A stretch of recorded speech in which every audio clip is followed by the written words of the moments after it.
Hello and good day, Welcome to the Super Good Camping Podcast. My name is Pamela. I'm Tim. We are from supergoodcamping.com. We're here because we're on a mission to inspire other people to get outside and enjoy camping adventures such as we have.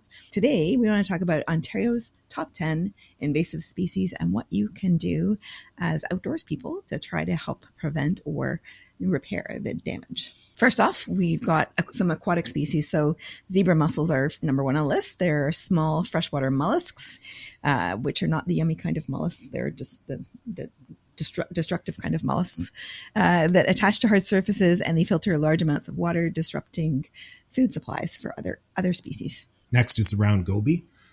It's an aggressive bottom-dwelling fish that competes with native species and consumes fish eggs.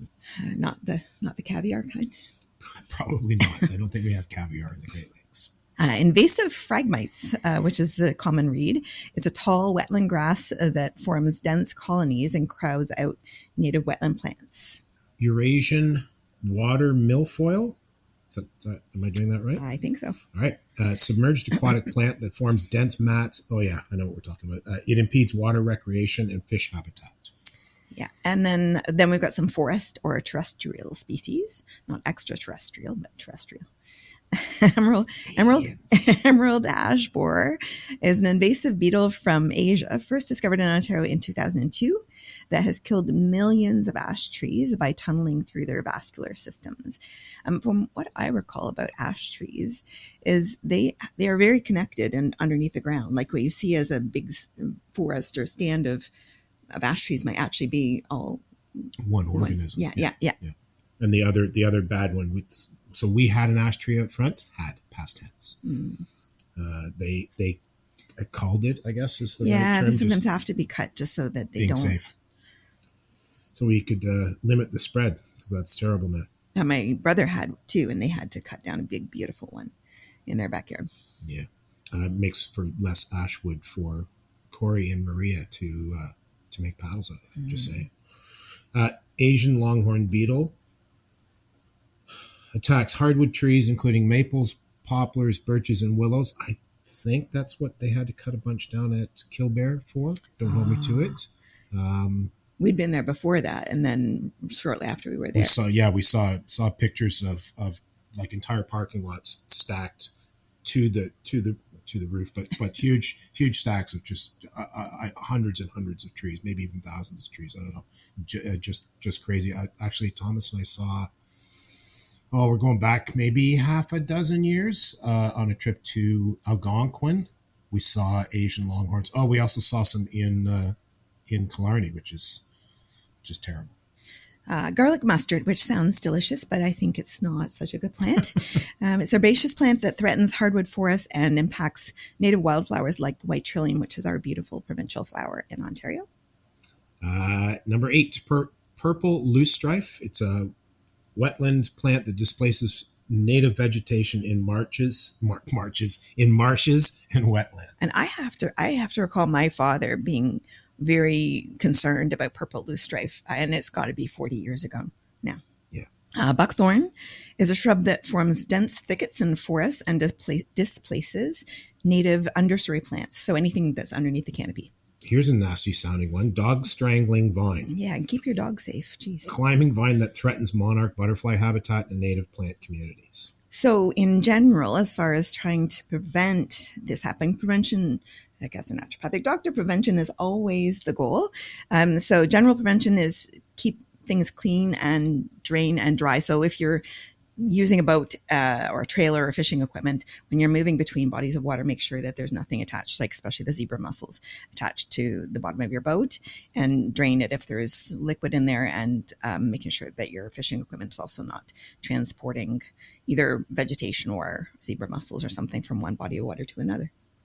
Yeah, I saw a story either earlier this week or maybe the week before where just a standard, pull them over, check them out. Somebody was taking a boat from one province to another, a little farther out west, and when they checked the bilge, they found zebra mussels. So that would have been, I'm sure that happens, unfortunately, but get rid of the stowaways. Yep. So don't move firewood. There's your emerald ash borer and the Asian longhorned beetle. The Canadian Food Inspection Agency prohibits movement of firewood and ash materials outside designated areas due to emerald ash borer. And report sightings. So if you happen to spot something that looks like it might be an invasive species, use apps like EDDMapS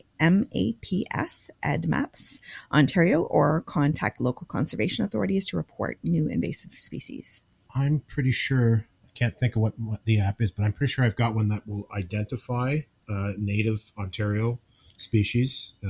It also identifies invasive ones. If you happen to have Google Lens, that'll do the trick too. Yeah. I'm also assuming you have connection, because a lot of times we go places that don't for that reason entirely. Aquatic species. Inspect and remove visible plant materials and animals from boats, trailers, and equipment. Never transport live fish or use them as bait in different water bodies, which, yes, I seem to recall reading that somewhere, because we used to use minnows when we were kids. I tend to use worms now, or twinkly tackle, but don't no more minnows. Avoid disturbing sediment in infested areas and clean anchors. Oh, good one. And fishing lines thoroughly. Terrestrial plants, so learn to identify invasive plants and avoid purchasing them for your garden.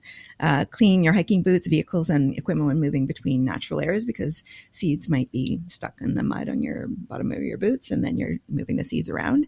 Participate in organized removal events for species like garlic mustard and buckthorn, and choose native plant alternatives for your landscaping. Forest pests. So follow quarantine regulations for moving wood materials. Support biological control programs where available, which would be probably not terribly dissimilar to don't move plants from here. Try to keep your boots clean. Don't take seeds with you even. Monitor trees for early signs of infestation, and work with certified arborists for proper tree management. And then take community action. So join local stewardship programs and invasive species removal programs. Here, like, we've got a Friends of group in the neighboring ravine. So they'll do walks, nature walks, and just point out what different plants are. But they also will do cleanup events like Earth Day, kind of cleaning up litter and stuff. But they also will do where they'll go through and try to help remove some of the invasive species, or friends of groups like Friends of Algonquin. Those, I'm sure that Friends of probably also. There's a lot of conservation areas that have Friends of groups as well. Educate others about identification and prevention. Support municipal and provincial invasive species management initiatives, and follow action plans developed by Ontario's invasive species programs. So the key is early detection, rapid response, and ideally prevention in the first place by everybody that uses outdoors, because it's our playground. We like to keep it safe. We do. Darned invasive poopy heads. Go back where you came from. Oh, wait a minute. That's it for us for today. Thank you so much for listening, as always.